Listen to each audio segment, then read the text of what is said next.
Hello, everybody. It's Cody at Cody's Reading Time, and I'm back with another story out of the Yellow Fairy book by Andrew Lang. And this one is called Fairer Than a Fairy.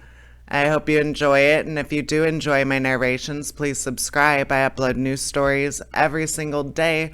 There's always something new to listen to, and thank you to everyone who has subscribed. I appreciate it. All right, let's get started on Fairer Than a Fairy. Here we go. Once there lived a king who had no children for many years after his marriage. At length heaven granted him a daughter of such remarkable beauty that he could not think of any name so appropriate for her as Fairer Than a Fairy. It never occurred to the good-natured monarch that such a name was certain to call down the hatred and jealousy of the fairies in a body on the child, but this was what happened. No sooner had they heard this presumptuous name than they resolved to gain possession of her who bore it, and either to torment her cruelly, or at least to conceal her from the eyes of all men. The eldest of their tribe was entrusted to carry out their revenge. This fairy was named Lagri. She was so old that she only had one eye and one tooth left, and even these poor remains she had to keep all night in a strengthening liquid. She was also so spiteful that she gladly devoted all her time to carrying out all the mean or ill-natured tricks of the whole body of fairies. With her large experience added to her native spite, she found but little difficulty in carrying off Fairer Than a Fairy.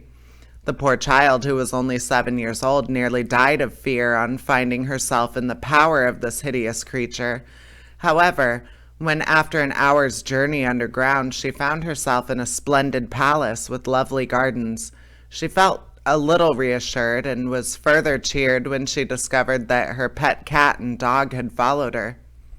The old fairy led her to a pretty room which she said would be hers, at the same time giving her the strictest orders never to let out of the fire which was burning brightly in the grate. She then gave 2 glass bottles into the princess's charge, desiring her to take the greatest care of them, and having enforced her orders on the most awful threats in case of disobedience, she vanished, leaving the little girl at liberty to explore the palace and the grounds, and a good deal relieved at having only 2 apparently easy tasks set her.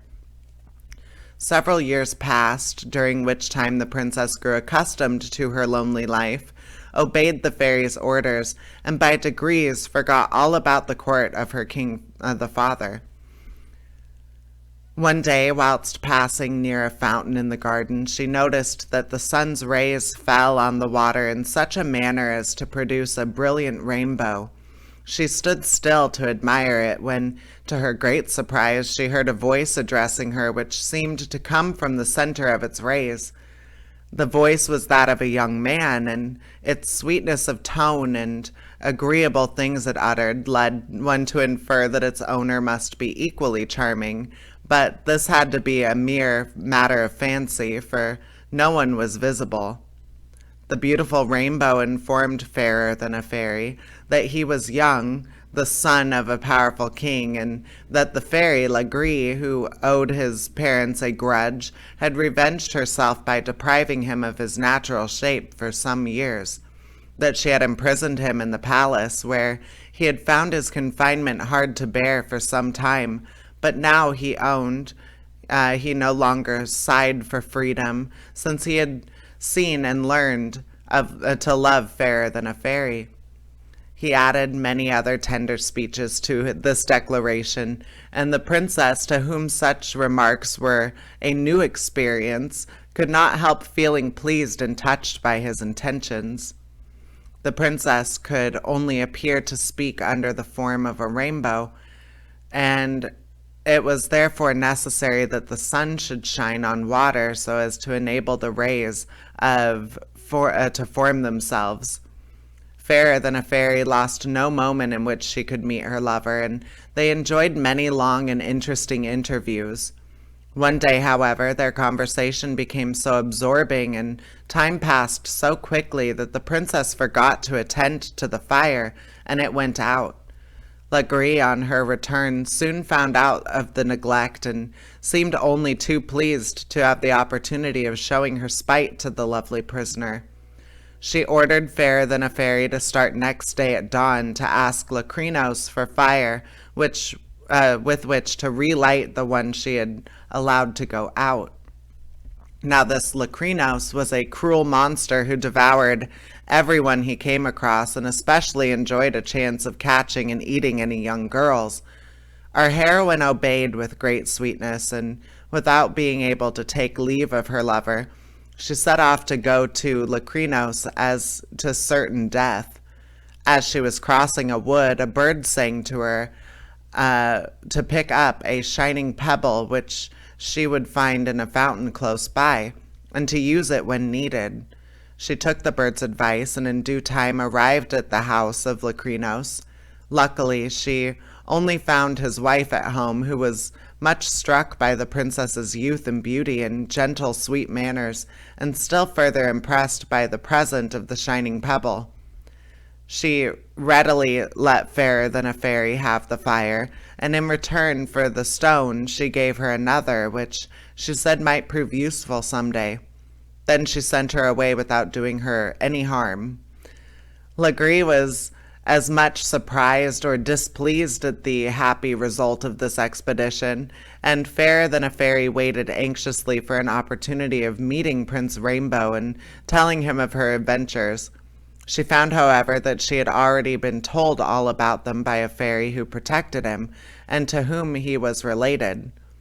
The dread of fresh dangers to his beloved princess made him devise some more convenient way of meeting than at the garden fountain, and Fairer than a Fairy carried out his plan daily with entire success.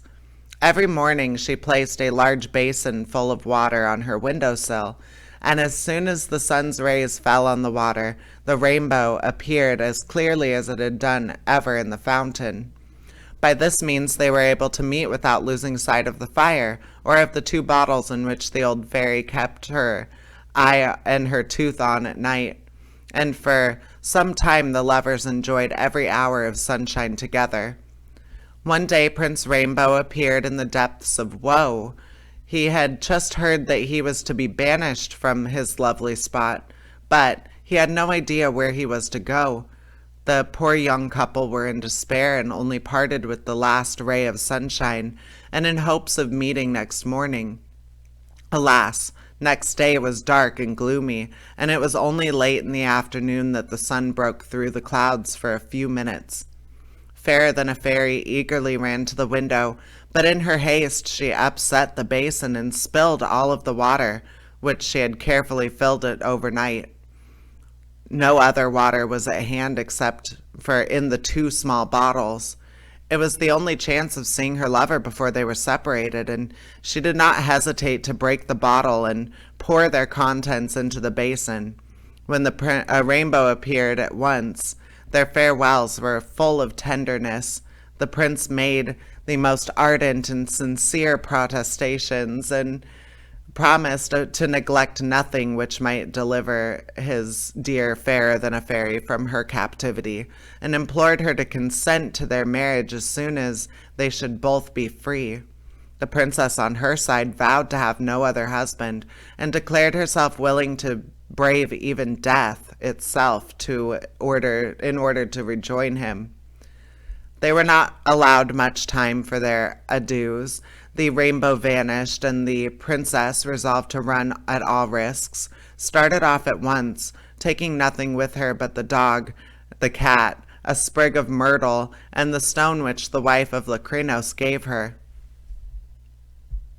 When Legree became aware of her prisoner's flight, she was furious and set off at full speed in pursuit. She overtook her just as the poor girl, overcome by fatigue, had lain down to rest in a cave which the stone had formed itself into a shelter for her.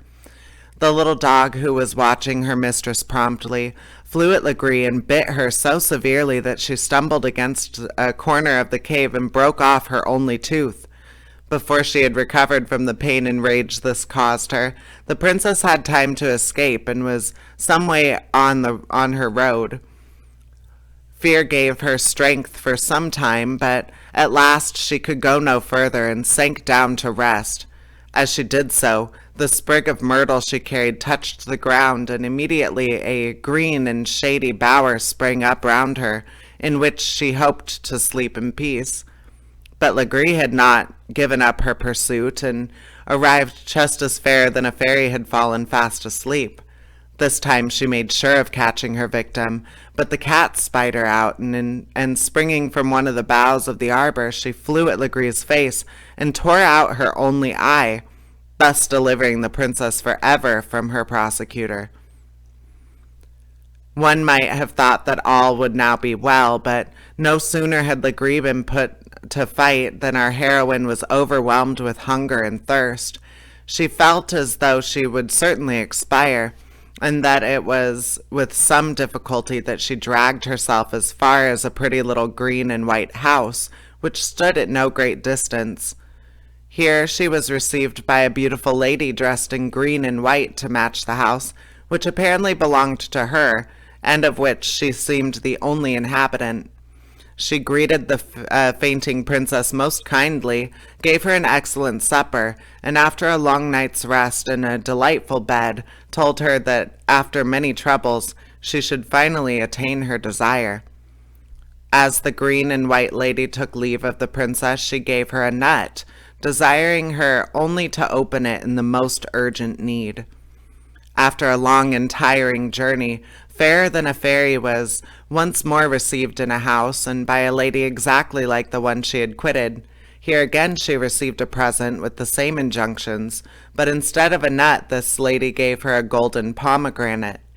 The mournful princess had to continue on her weary way, and after many troubles and hardships, she again found rest and shelter in a third house, exactly similar to the other two.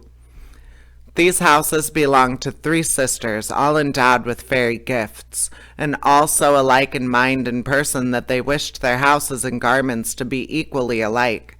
Their occupation consisted in helping those in misfortune, and they were as gentle and benevolent as Legree had been cruel and spiteful.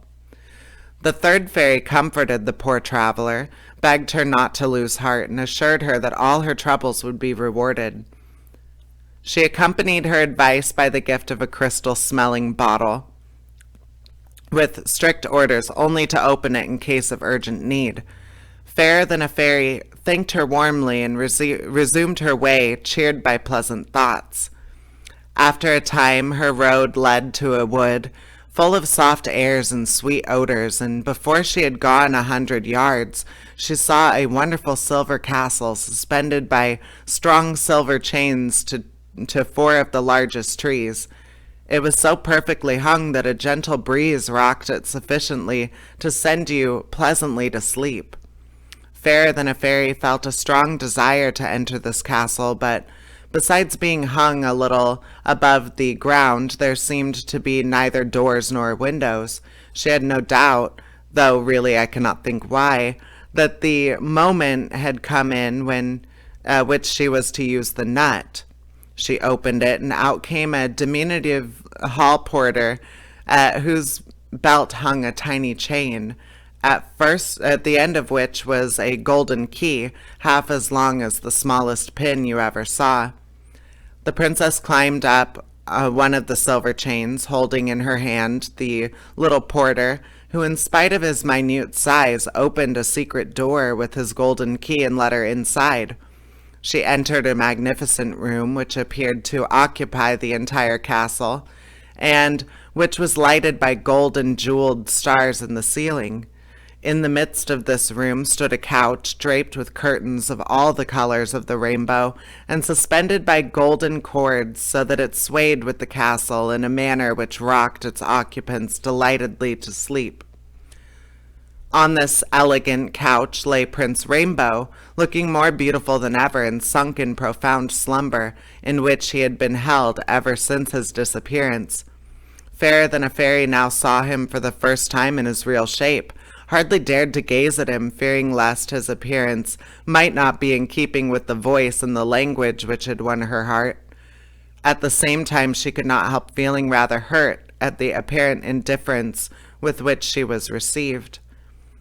She related all the dangers and difficulties she had gone through, and though she repeated the story 20 times in a loud, clear voice, the prince slept on and took no heed.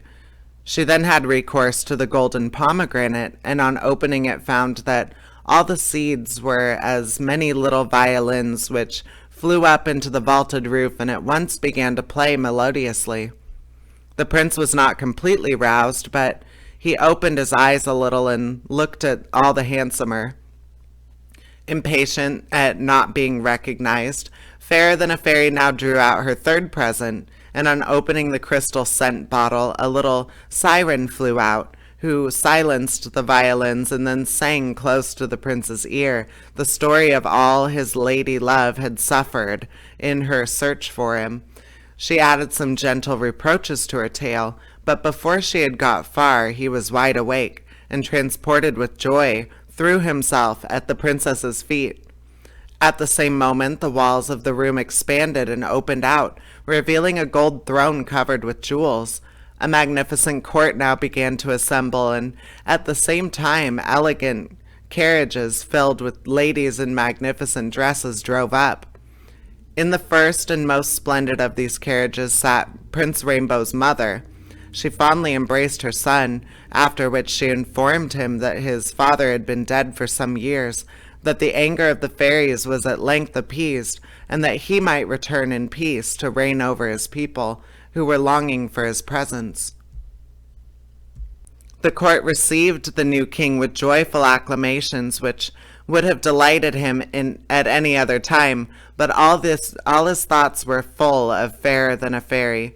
He had just about to present her to his mother in the court, feeling sure that her charms would win all their hearts, when the 3 green and white sisters appeared.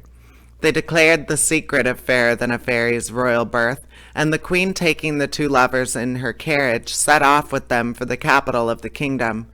Here they were received with tumultuous joy. The wedding was celebrated without delay, and succeeding years diminished neither their virtues, beauty, nor the mutual affection of King Rainbow and his queen, Fairer Than a Fairy. And that is the end of that story. I hope you enjoyed it, and please subscribe.